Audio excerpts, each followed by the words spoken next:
అందరికీ welcome back to my channel. ఈరోజు egg onion curry ఏ విధంగా ప్రిపేర్ చేసుకోవాలో చూసేద్దామండి. ఫస్ట్ ఆనియన్స్ని కట్ చేసుకొని స్టవ్ మీద కడాయి పెట్టి ఆయిల్ పోసి పోపు దినుసులు అండ్ ఆనియన్స్ కరివేపాకు వేసుకొని బాగా కలుపుకోండి. ఒక ఫ్యూ మినిట్స్ తర్వాత అల్లం వెల్లుల్లి పేస్ట్ అండ్ పసుపు వేసుకొని బాగా కలుపుకోండి. అండ్ కాసేపు వేగిన తర్వాత టొమాటోస్, కారం పొడి, ధనియాల పొడి వేసుకొని బాగా కలుపుకోండి. ఒక ఫ్యూ మినిట్స్ వేగిన తర్వాత గరం మసాలా వేసుకొని బాగా కలుపుకోండి. ఒక few minutes వేగనివ్వండి.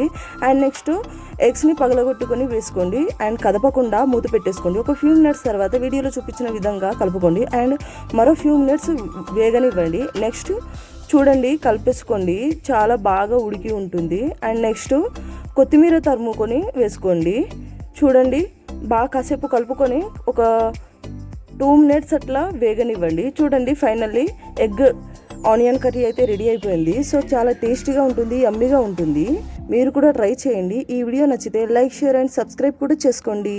Thanks for watching.